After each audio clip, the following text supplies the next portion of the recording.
പെങ്ങള് ഇവിടെ കിടന്ന് ചങ്ക് പൊട്ടി നെഞ്ച് പൊട്ടി കരഞ്ഞിട്ട് കാര്യമില്ല. സാധാരണക്കാരന്റെ ഒപ്പം നിന്നിട്ട് അവന് നീതി മേടിച്ചു കൊടുക്കാനും നീതി നടപ്പിലാക്കി കൊടുക്കാനും ഒരുത്തനും ഇല്ല ഇവിടെ. ഏതെങ്കിലും ഒരു ആൾക്കാർ ഇവിടെ ഇറങ്ങിയിട്ട് സ്റ്റേജ് കെട്ടിയിട്ട് മൈക്ക് വെച്ച് പ്രസംഗിച്ച ഈ പിള്ളേരേനെ ഈ ആൾക്കാരനെ റോട്ടിൽ കൂടെ നടന്നു പോകുമ്പോൾ ഈ തെരുവ് നായകൾ ഇങ്ങനെ ആക്രമിക്കുന്നതിനെതിരെ ആരെങ്കിലും എവിടെയെങ്കിലും ഒന്നും കാട്ടുക? ഒരു മെഴുകുതിരി ആരെങ്കിലും എവിടെയെങ്കിലും കത്തിച്ച? ഒരു പന്തം കൊളുത്തി പടം എവിടെയെങ്കിലും കാണിച്ചാ? ഉണ്ടാവില്ല.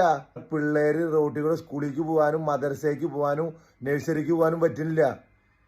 ഇതിനൊക്കെ എതിരെ എന്തെങ്കിലും പറഞ്ഞു കഴിഞ്ഞാൽ അവൻ ഒറ്റ തിരിഞ്ഞ് ആക്രമിക്കുക. അവൻ്റെ മതം നോക്കുക, ജാതി നോക്കുക, രാഷ്ട്രീയം നോക്കുക. എന്തെങ്കിലും പറഞ്ഞു കഴിഞ്ഞാൽ അതല്ലാതെ അവൻ പറയണതിൽ എന്തെങ്കിലും കാര്യം ഉണ്ടാന്ന് നോക്കിയിട്ട് ഒരാളും ഇല്ല, ഒരു രാഷ്ട്രീയക്കാരും ഇല്ല.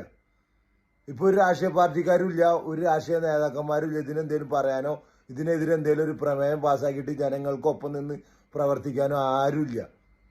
ഒരു സാംസ്കാരിക നായകന്മാരും നായികമാരേനും കാണാനുമില്ല, എവിടെയും ഇല്ല. ഒരു സ്റ്റേജിലും ഇല്ല, ഒരു മെഴുകുതിരിയും ഇല്ല, ഒരു പ്ലക്കാർഡും ഇല്ല, ഒരു നിവേദനം കൊടുക്കാനും ഒരു നായിൻ്റെ മക്കളേനും കാണാനില്ല. ഇതൊക്കെ ജനങ്ങൾ മനസ്സിലാക്കണം.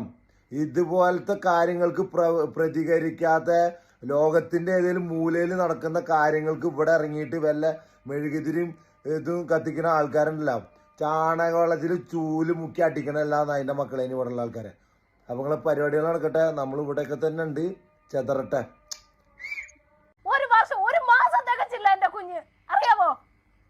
ആഗ്രഹത്തിന് ഒരു മുട്ടായി പോലും 3 ദിവസം എന്റെ കുഞ്ഞ് ഉറങ്ങാതാ മരിച്ചത്. 3 ദിവസം. അവസാനം ഹാഷ്മി കേൾക്കണം, എന്റെ കുഞ്ഞ് വെന്റിലേറ്ററിൽ കിടക്കുമ്പോ മുടി തടവാൻ പോലും പറ്റില്ല, ആ തലയിലെ മുടി പോലും പറഞ്ഞു വരുമായിരുന്നു, അറിയാമോ? പെങ്ങള് ഇവിടെ കിടന്ന് ചങ്ക് പൊട്ടി